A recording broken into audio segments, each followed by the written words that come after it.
Hello dear student. In this video we are going to answer the following questions in a paragraph of chapter 5th SST. The topic is the hot desert. Our first question is describe the climate of the hot desert region. Dear student, इसमें हमें climate को describe करना है hot desert region के. तो answer is given in page number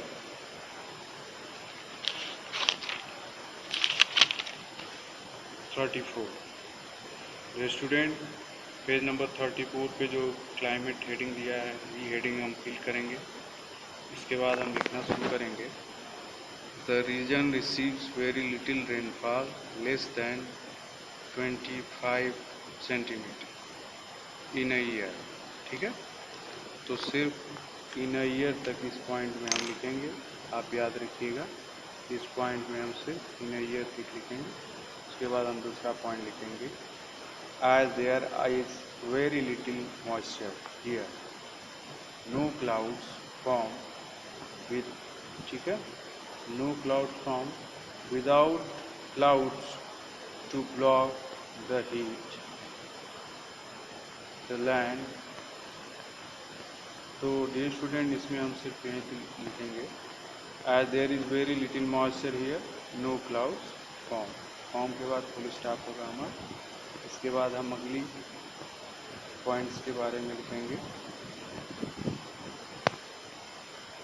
अगला point दिया नहीं है तो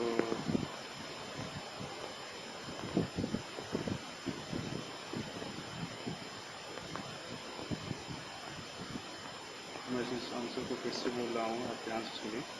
इसमें हम सबसे पहले हेडिंग डालेंगे क्लाइमेट. फिर पहला पॉइंट लिखेंगे this region receives very little rainfall less than 25 centimetres in a year.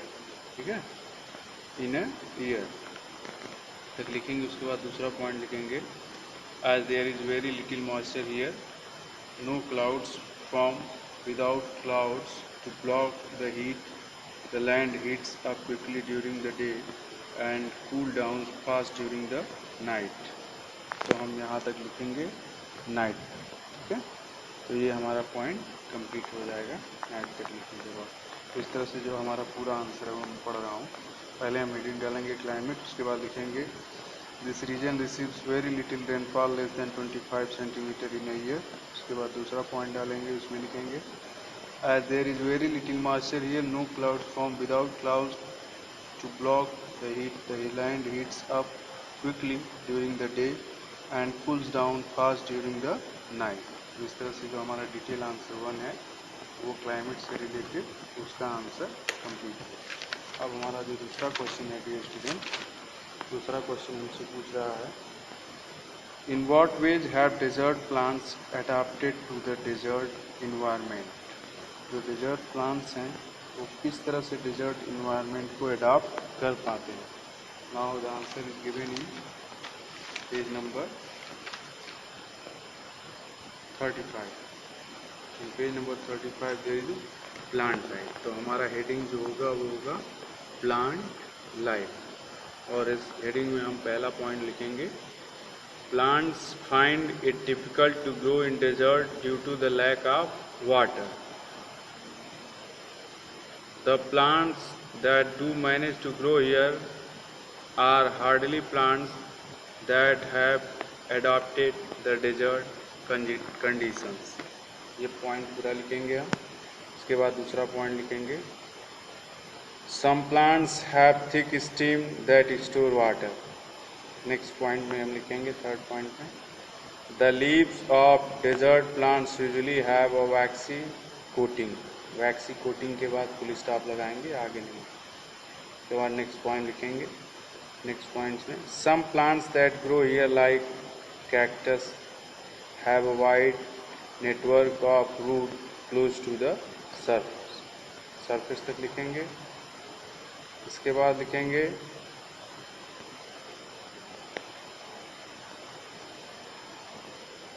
This allows them to absorb rain water quickly. Other plants like the acacia have long roots that can reach water sources deep below the ground. इस point में हम यहीं तक लिखेंगे, ground तक के student. इसके बाद हमारा आंसर कंप्लीट हो जाएगा। एंड इस तरह से जो डिटेल आंसर 2 है हमारा वो कंप्लीट हुआ। मैं इसको फिर से रिपीट कर दूँ। इसमें हम सबसे पहले प्लांट लाइफ हेडिंग डालेंगे, फिर लिखेंगे plants find it difficult to grow in desert due to the lack of water. फिर नेक्स्ट पॉइंट लिखेंगे some plants have thick skin that store water. After that the leaves of desert plant usually have waxy coating, full stop. फिर next point लिखेंगे some plants that grow here like the cactus have a wide network of roots close to the surface. This allows them to absorb rainwater quickly. Other plants like the acacia have long roots that can reach water sources deep below the ground. तो जो the ground है ये हमारा last point होगा, answer यही खत्म होगा। इस तरह से जो हमारा डिटेल आंसर थर्ड है वो भी कंप्लीट हुआ। नेक्स्ट क्वेश्चन जो है डियर स्टूडेंट हमारा क्वेश्चन नंबर थर्ड।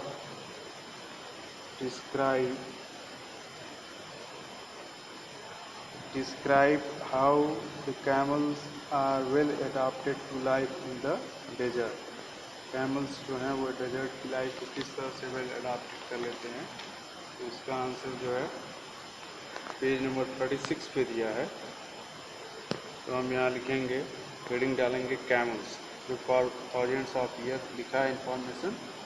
तो हम पहले हेडिंग डालेंगे कैमल्स, उसके बाद लिखना शुरू करेंगे for thousands of years camels have been the main means of transport for people living in desert. They are therefore also known as sheep of the desert. The camel is especially well adapted to life in the desert. First, it stores fat in its hump and water in its body. Body तक लिखेंगे। फिर दूसरा लिखेंगे its feet are large and flat। Third point लिखेंगे it has small nostrils and 2 rows of eyelashes to help keep the sand out of its nose and eyes। तो इस तरह से हमारा आंसर हो जाएगा। पहले हम कैमल हेडिंग डालेंगे, फिर लिखेंगे for thousands of years camels have been the main means of transport for people living in the desert. They are therefore also known as sheep of the desert। The camel is especially well adapted to life in the desert। First point डालेंगे, इसमें लिखेंगे it stores fat in its hump and water in its body। दूसरे point में लिखेंगे its feet are large and flat which help it to walk in the। तो इसमें हम सिर्फ यहीं तक लिखेंगे its feet are large and flat, ठीक है, आगे नहीं लिखेंगे, फ्लैट के बाद फुल स्टॉप। फिर लिखेंगे it has small nostrils and 2 rows of eyelashes to help keep the sand out of its nose and eyes। इसके बाद जो है ये स्टूडेंट हमारा जो है क्वेश्चन फोर्थ है। तो फिलहाल जो आज का वीडियो है इसमें हम 3 ही डिटेल आंसर सॉल्व किए। पहला जो डिटेल आंसर है हमारा describe the climate of the hot desert region. दूसरा in what ways have desert plants adopted to the desert environment. तीसरा question describe how the camels are well adopted to life in the desert. तो ये जो 3 detail answers हैं आप इस video के माध्यम से इनका आंसर समझ गए और इसको कैसे लिखना है वो भी एक्सप्लेन किया गया। तो स्टूडेंट आप इसको अपनी नोटबुक में रफ वे में नोट कर लेंगे। इसका पीडीएफ आपको भेजा जाएगा। तो जब पीडीएफ भेजा जाएगा तो आप इसको जो आपकी फेयर कॉपी है उसमें आप नोट कर लेंगे, ठीक है। फिलहाल आप इसको एक बार ज़रूर नोट करेंगे। तो जब आप 2 बार एक ही आंसर को राइट करेंगे तो ये आपको अच्छे से लर्न होगा और जो वर्ड मीनिंग्स हैं वो भी अब क्लियर हो जाएंगी। वर्ड मीनिंग्स को लेके कोई प्रॉब्लम नहीं रहेगा। तो ड्यूरिंग एग्जामिनेशन आपके नंबर कटने के चांसेस कम हो जाएंगे, ठीक है। तो फिलहाल आज के वीडियो में इतना ही। बाकी के जो क्वेश्चन है, right a few sentences on farming in the hot desert and discuss any 3 challenges facing the hot desert region, इन दोनों क्वेश्चन के बारे में हम अपनी अगली वीडियो में डिस्कस करेंगे। So thanks for watching.